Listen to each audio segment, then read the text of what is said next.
নমস্কার, আপনারা দেখছেন বাংলা নলেজ শো। গতকাল ভারত মায়ানমারের একটা উগ্রবাদী সংগঠন উলফার উপর অ্যাটাক করেছিল, কিন্তু সেই খবরটা আমি আপনাদের দিইনি, কারণ না ভারত সরকার না সেনার কোনো প্রধান এই খবরটা মিডিয়ায় বলেছে, সেই কারণে দিইনি। কিন্তু মায়ানমারের যে সংগঠন উলফা, সেই সংগঠন কিন্তু দাবি করছে ভারত নাকি কামিকাজি ড্রোন দিয়ে অ্যাটাক করেছে গতকাল, এবং আজকেও তারা বলেছে যে ভারত আবার অ্যাটাক করেছে। আজকে ভারত সকালে এবং দুপুরে তারা বলছে, উলফার যে সদস্যরা আছে তারা বলছে যে ভারত কামিকাজি ড্রোনের মাধ্যমে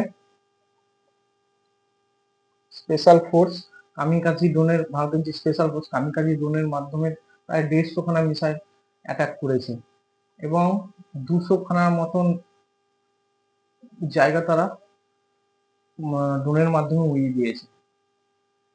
তো এই উলফা সংগঠনটা কি এবং কেনই বা ভারত এদের উপর অ্যাটাক করছে, কোনো অফিসিয়াল কোনো কথা নেই, ভারত সরকারও সেটা স্বীকার করছে না, বা ভারতের যে ফোর্স আছে তাদেরও কোনো ব্যক্তি তারা স্বীকার করছে না। এই উলফা হচ্ছে মায়ানমারের একটা উগ্রবাদী সংগঠন। এই উগ্রবাদী সংগঠন কে ভারত আচমকায় অ্যাটাক করছে, কারণ ভারত তিব্বত নিয়ে একটা কার্ড খেলছে। তিব্বত নিয়ে আপনারা জানেন দলাই লামার নাম শুনেছেন, দলাই লামাকে নিয়ে একটা কার্ড খেলছে।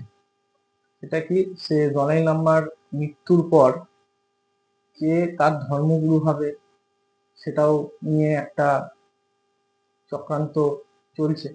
চায়না ওদিক দিয়ে নানা রকম কথা বলছে, এদিক দিয়ে ভারত কথা বলছে। তো সেই কারণে ভারত একটা দলাই লামাকে নিয়ে একটা ট্রাম্প কার্ড খেলছে তিব্বতকে নিয়ে। এবং নর্থ ইস্টের যে উত্তর পূর্ব দিকে যে দেশগুলো আছে আমাদের, যেমন নাগাল্যান্ড, মণিপুর, মিজোরাম, সেই দেশগুলোর যে সিএম আছে, সে সিএম বলছে আমাদের যে বর্ডার আছে, আমাদের বর্ডার চায়নার সাথে নেই, আমাদের যে বর্ডার তিব্বতের সাথে আছে, চায়নার সাথে আমাদের কোনো বর্ডার নেই। এটা শুনে চায়না পুরো থতমত খেয়ে গেছে, এবং চায়না ফিউচারে এই তিব্বতের উলফা যে সংগঠন আছে সেটার মাধ্যমে ভারতের উপর কোন রকম অ্যাটাক করাতে পারতো, যেটা নাগাল্যান্ড, মণিপুরে যেরকম আপনারা খবর শুনতেই পান, মণিপুরে নানান রকম অত্যাচার হচ্ছে।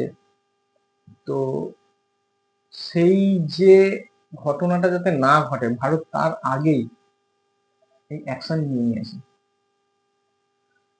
কিন্তু ভারত অ্যাটাক নিয়েছে ঠিক আছে, কিন্তু ভারত সরকারের থেকে কোনো খবর, না কোনো ফোর্স থেকে কোনো খবর আসছে না।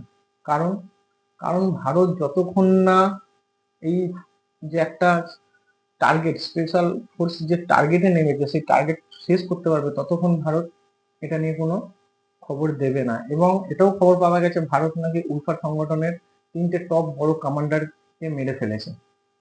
এটা এখন চলতে থাকবে, আপনি হয়তো পরেও এই খবর বাংলা নলেজ শোতে পাবেন যে ভারত আরো অ্যাটাক করছে।